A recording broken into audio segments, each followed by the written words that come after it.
이번 시간에는 가장 효과적인 개운법 그것으로서 궁합에 대해서 한번 공부를 해보도록 하겠습니다. 우리가 이 개운을 한다고 했을 때 개운을 하는 방법에는 뭐 여러 가지가 있죠. 뭐 동쪽으로 이사를 해라, 서쪽으로 이사를 해라, 뭐 빨간색 속옷을 입어라, 뭐 검은색 속옷을 입고 다녀라, 뭐 이런 얘기들을 많이 하지 않습니까?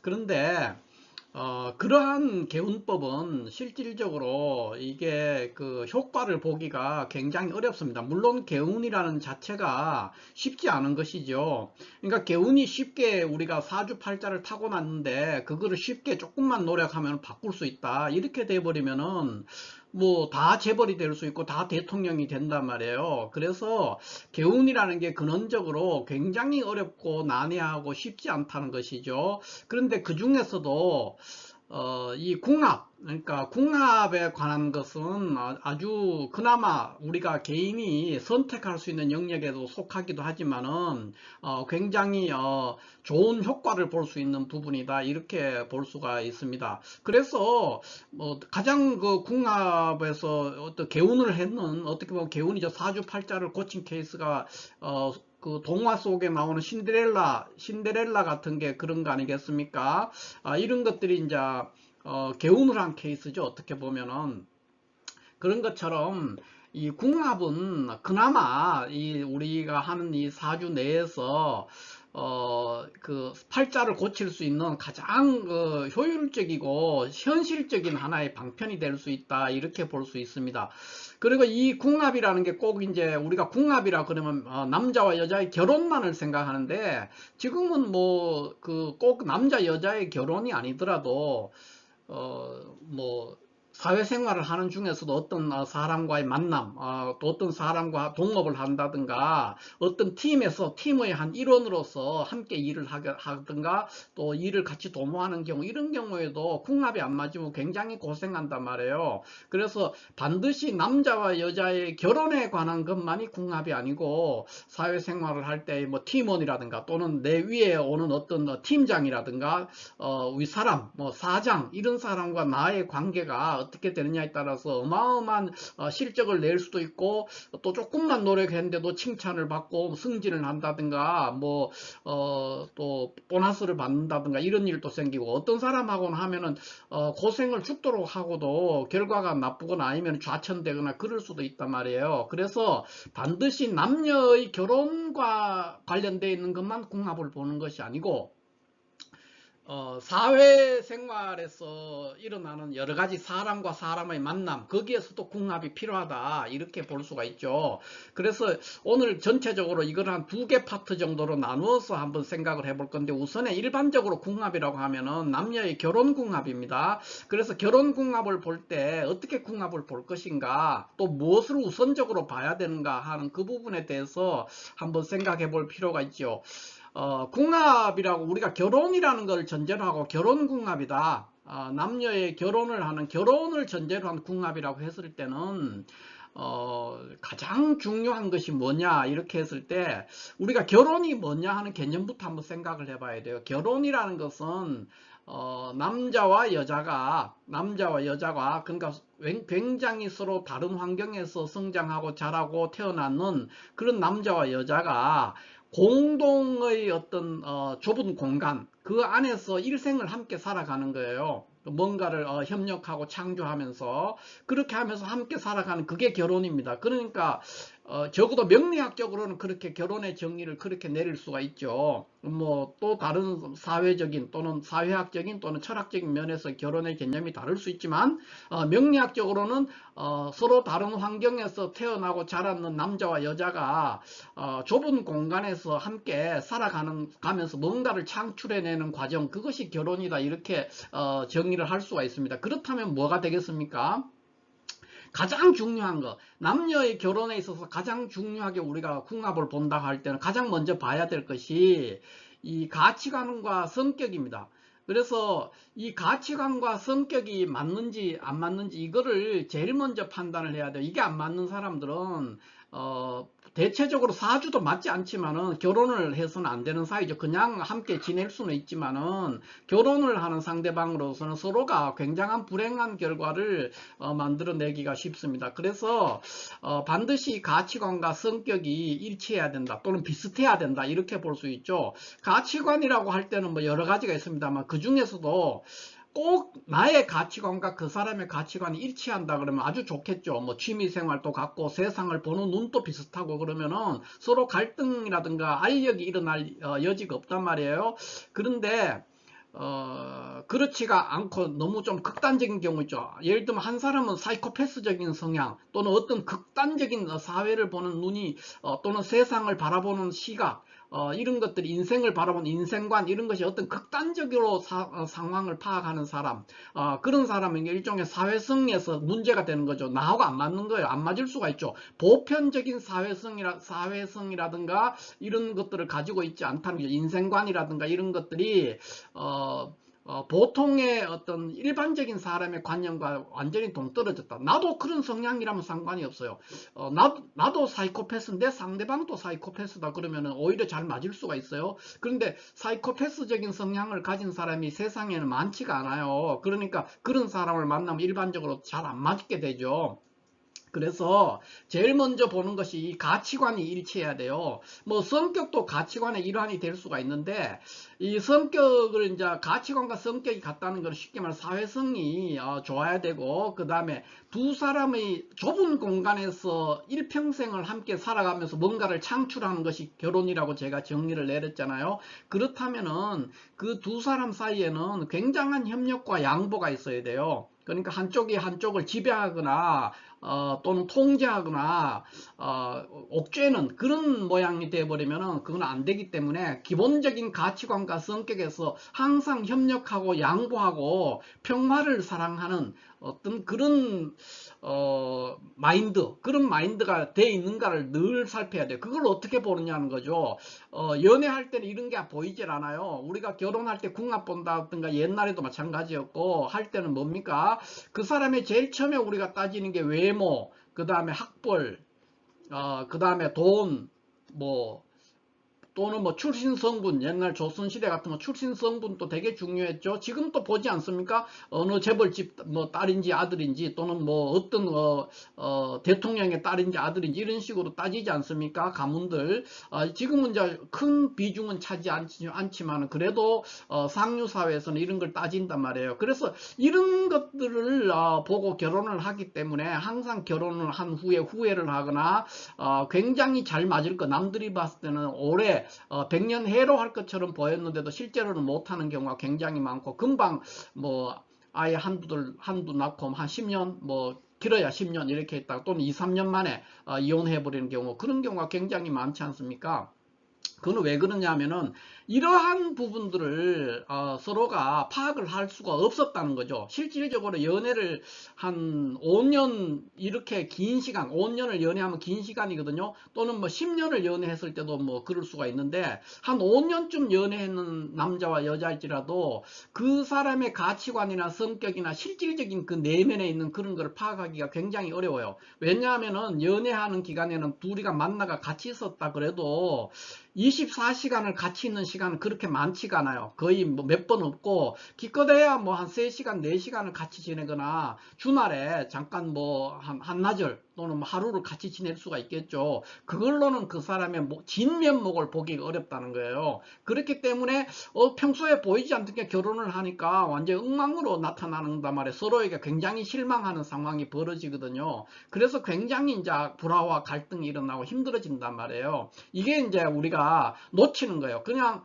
뭐 어떤 사람이 뭐 서울대를 나왔다, 뭐 그 사람이 뭐 직업이 뭐야 검사야, 뭐 이러면은 뭐 안 본단 말이에요. 안 보고는 그냥 뭐 예전에 지금 또 뭐 그런지 모르겠습니다만 옛날 같으면 뭐 열쇠 세 개를 준비가 집도 사가고 차도 사가고 이렇게 결혼을 한단 말이에요. 근데 행복하지 않는 경우가 굉장히 많단 말이에요. 뭐 판사와 결혼했는 사람, 뭐 검사와 결혼했는 사람, 뭐 반드시 일반 평범한 직장인보다 행복하다는 보장을 할 수가 없어요. 왜냐? 이런 것들은 굉장히 중요한 게 아니거든요. 두 사람이 공동생활, 좁은 공간에서 함께 공동생활을 일평생을 이어가는 과정에 있어서의 이런 외모나 학벌이나 돈이나 출신 성분은 간접적으로는 도움이 될 수 있지만 큰 도움이 안 돼요. 물론 돈이 많으면은 궁상맞지 않고 많은 부분을 해결해 줄 수 있는 그런 부분은 있을 수 있겠지만은 이것이 행복의 기본적인 조건은 될 수가 없어요. 행복해지려면은 상대방이 나를 존중하고 내 의견에 동의하고 나와 협력하고 이런 것들이 굉장히 필요하거든요. 그게 바로 이 가치관과 성격이라는 거예요. 이게 안 맞으면은 결혼 생활에 굉장히 어려움이 따르고 제일 먼저 결혼이 파탄으로 이르게 되는 동기 중에 하나가 이것이 가장 큰 비중입니다. 지금 그런 거를 별로 동의하지 않은 분들이 있을지 모르지만은 실질적으로 결혼 생활을 했을 때 이런 경우가 굉장히 많죠. 그래서 가치관이나 성격 이런 것 또는 상대방에 대한 존중 뭐 이런 게 다 성격이죠. 가치관, 성격, 그 다음에 당사자에 대한 서로 존중하는 마음 이런 게 첫 번째로 있어야 돼요. 이거를 봐야 됩니다. 궁합을 할 때. 그럼 뭐로 볼 거냐는 거죠. 그것이 바로 사주에 나타나는 거예요. 어떤 사람의 가치관이나 성격이나 협력이라든가 양보하는 그런 성향들 그걸 어떻게 보느냐. 이놈이 사이코패스인지 아닌지를 어떻게 하냐 할 때 100%는 아니지만 사주를 보면은 많은 부분이 드러나게 되죠. 그래서 우리가 사주를 보고 궁합을 보는 거예요. 그러니까 그렇지 않고 5년을 사귀어도 실질적으로 당사자가 연애할 때 만날 때는 항상 서로가 서로에게 어떤 속이는 관계죠. 어떻게 보면 연애할 때 관계라는 건 나의 단점이라든지 이런 건 항상 숨겨요. 긴 시간 연애를 해도 이렇게 여자도 마찬가지죠. 뭐 화장을 하고 나타난다는 이런 자체가 맨 얼굴을 보여주지 않잖아요. 연애할 때 그런 과정들이 다 그거란 말이에요. 그러니까 나의 진정한 모습을 숨기는 거죠. 남자도 마찬가지고 여자도 마찬가지입니다. 그래서 그거를 볼 수 있는 거는 연애할 때 우리는 외모, 학벌 이런 거, 뭐 돈 이런 걸로 파악을 했기 때문에 이런 거를 진지하게 생각하지도 않고 보려고 해도 잘 안 보여줘요. 숨기고 있기 때문에. 그거를 보는 방법이 사주다. 이렇게 가장 그래도 냉철하게 파악할 수 있는 것이 사주를 보면 드러나거든요. 그래서 이거를 제일 먼저 봐야 돼요. 뭐 이 사람 돈 많으냐 이런 게 중요한 게 아니고 키 크냐 잘생겼느냐 이거 전혀 중요하지 않아요. 그러니까 뭐 유명한 배우들이 이혼을 많이 하잖아요. 왜 이혼했겠어요? 잘생겼는데 돈도 많고 그래도 이혼한단 말이에요. 그래서 가치관과 성격을 최우선으로 봐야 되고요. 두 번째는 자 어떻게 보느냐면 그 사람의 건강하지 않으면 불행해질 수밖에 없어요. 그러니까 우리가 행복을 추구할 수가 없어요. 몸이 늘 아프면은 그래서 건강을 봐야 돼요. 그 다음에는 남자든 여자든 여기는 이제 정력이라고 표시했지만 성적인 취향을 얘기합니다. 성적인 능력과 취향이 비슷해야 돼요.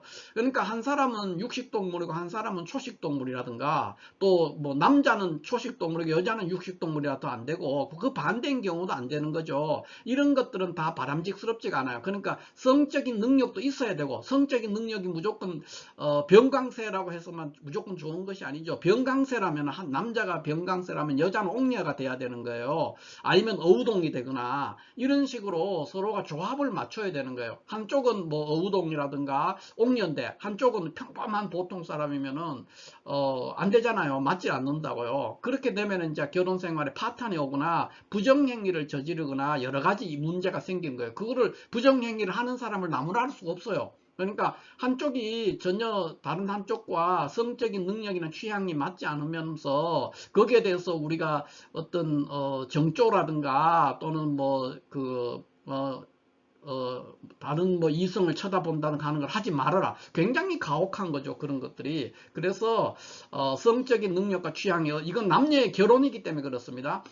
그런 것들을 굉장히 중시해야 된다. 그 다음에 충성도입니다. 그러니까 상대방에 대해서 성적인 능력이나 취향이 되게 좋은데 당사자 서로 상대방에게 아무한테나 성적인 능력이나 취향을 발산을 하면 안 되지 않습니까? 그러니까 가장 좋은 거는 성적 능력과 취향도 맞아야 되지만은 그 당사자 간에 서로가 충성을 해야 돼. 그 사람에게 충성하는 그런 성향을 보여야 된다는 거죠. 그러니까 한쪽은 완전 바람둥인데 성적인 능력이나 취향은 나하고 비슷한데 잘 맞아. 그런데 나한테 충성을 안 하고 뭐 세상에 다른 여자들한테 계속한다. 또는 다른 남자에게 충성을 하는 그러니까 한눈을 판다는 거죠. 그런 충성도가 낮으면 이것도 이제 한번 살펴봐야 되는 거예요. 이런 걸 어디서 보느냐? 사주에서밖에 볼 수가 없어요. 당사자가 있을 때 뭐 다른 데 한눈을 팔거나 쉽지 않죠. 그거는 연애할 때는 안 보인단 말이에요.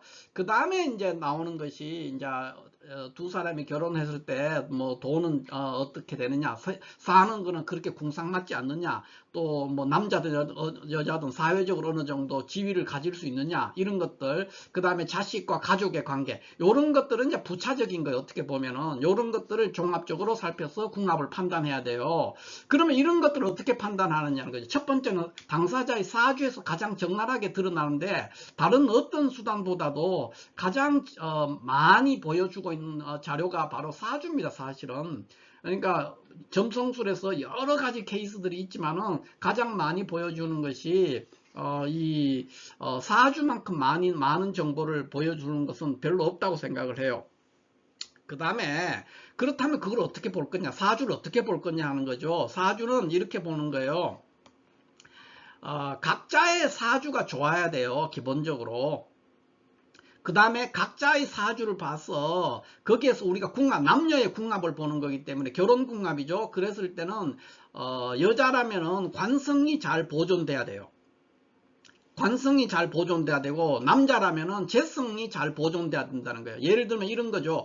관성이 있는데 정관이 있는데 상관이 정관을 극하는 구조로 돼 있으면은 원국 사주가 아무리 좋아도 이것은 결혼 생활에 문제가 생기고요. 남자도 마찬가지입니다. 굉장히 훌륭한 사람으로 성공할 것 같지만은 재성이 극제되어 있는 상태, 그냥 비겁에 극제되어 있는 상태, 그렇게 되면은 그 처를 고생시키거나 또 돈이 없어가 고생하거나 여러 가지 문제, 주로 이제 처를 고생시키거나 처와의 인연이 한 번은 끊어진다든가 이런 일들이 겪을 수가 있어요. 그래서 궁합을 볼 때, 적어도 남자와 여자의 궁합을 볼 때는 각자의 사주에서 관성과 재성이 온전하게 잘 보존되는 그런 구조로 돼 있어야만이 좋은 사주고 좋은 궁합이 맞다고 이렇게 볼 수가 있어요. 아무리 남들에게 잘해도 그 처에게는 잘 안 할 수가 있고, 다른 세상 모든 사람이 다 잘해도 그 남편에게는 굉장히 까칠하고 힘들게 대응하는 그런 남자와 여자 부부가 많지 않습니까? 그것은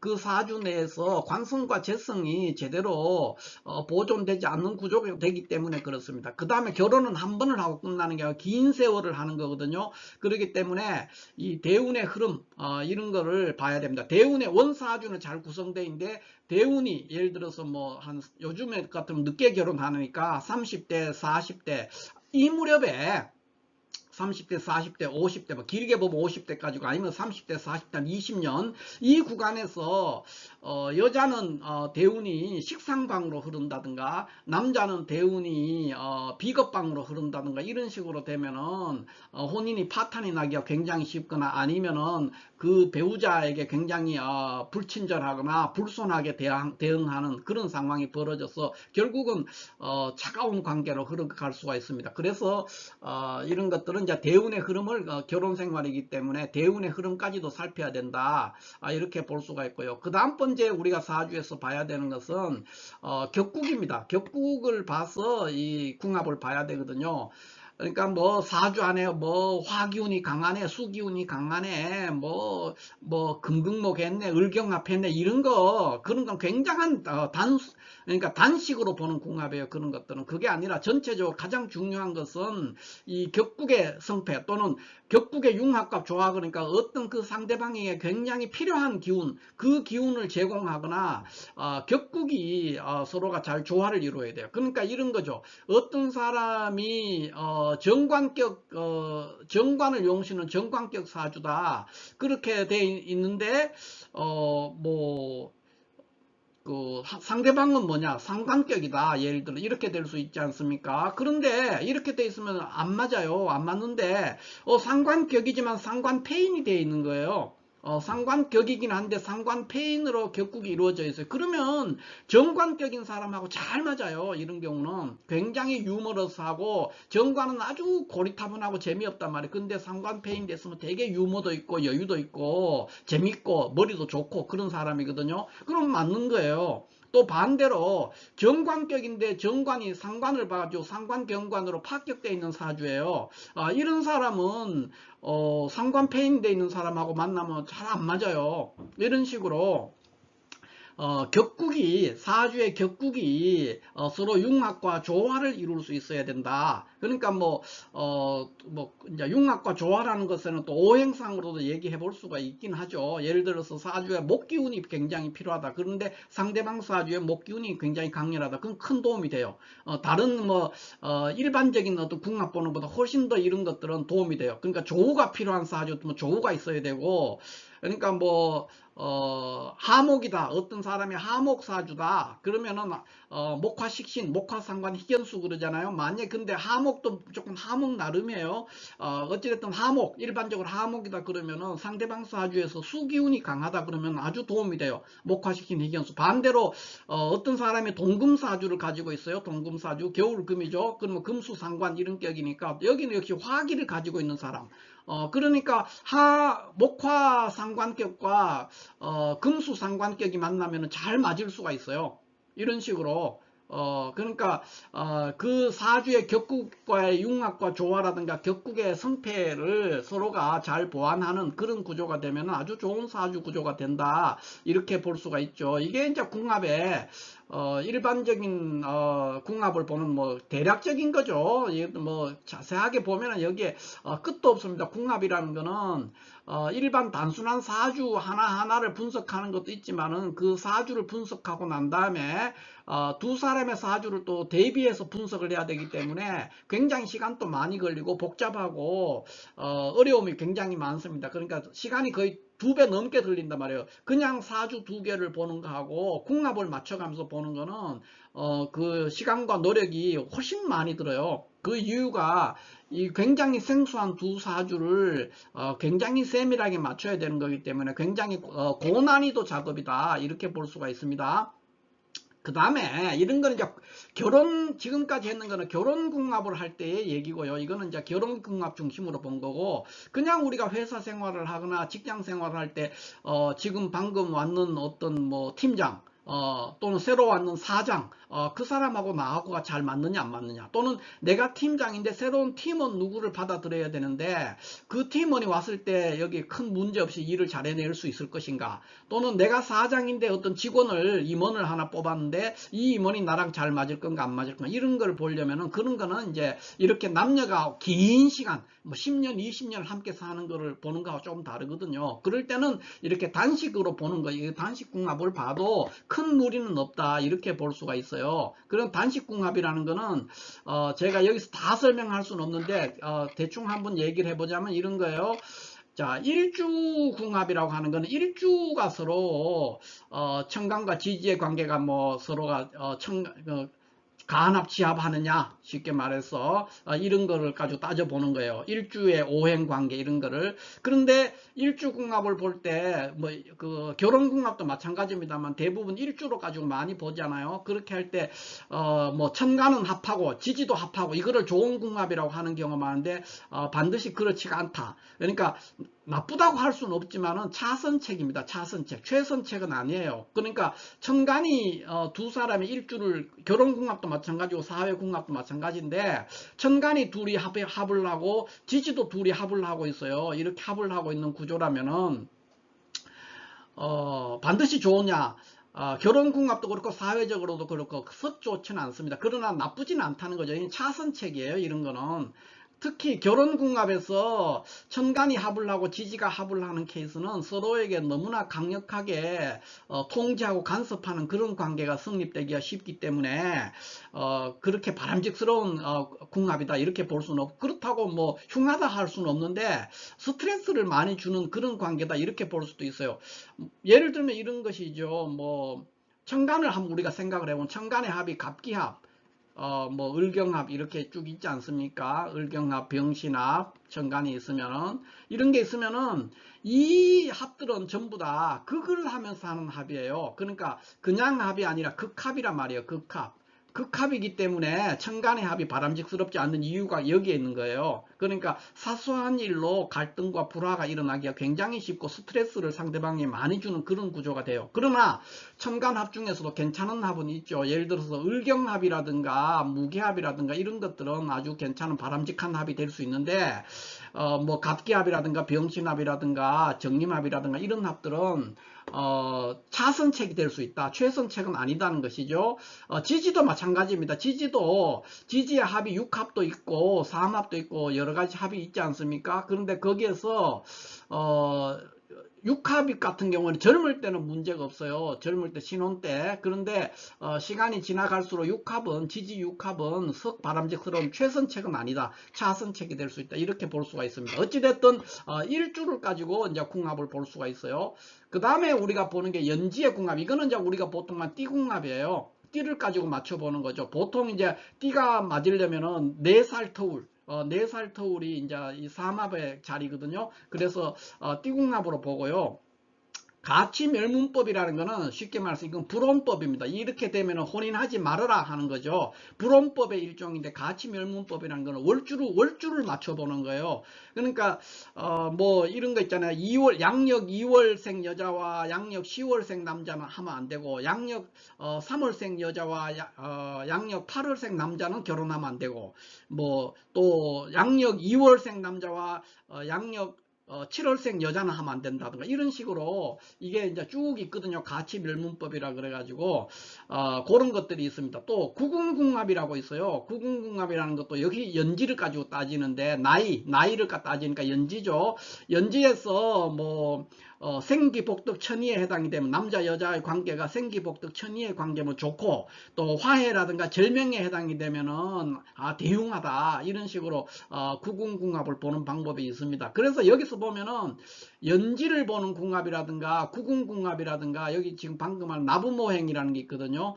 요것도 연주에 대한 나붐을 얘기하는 거 있다. 요 세 개는 다 연주를 기준으로 하는 거고, 가치멸문법은 월주 얘기입니다. 월주. 그러니까 이런 것들은 다 뭐냐면 봉건적인 잔재죠. 예전에는 결혼이 당사자의 문제가 아니라 두 집안의 결혼이었고, 그러니까 이제 사돈 집하고 사이가 나빠진다는 게 아까 그 2월 여자와 10월 남자 이렇게 되면은 월주에 극하는 관계 이런 거기 때문에 안 된다는 거거든요. 또 구궁궁합에 할 때라든가 나부모행이나 연지궁합도 다 마찬가지입니다. 그쪽 집안과 이쪽 집안의 어른들의 관계 또는 집안과 집안의 관계가 조화를 이루지 못한다 해서 보는 거기 때문에 지금은 이런 것들은 썩 좋은 방법들은 아니다. 3번의 가치멸문법도 마찬가지가 되겠죠.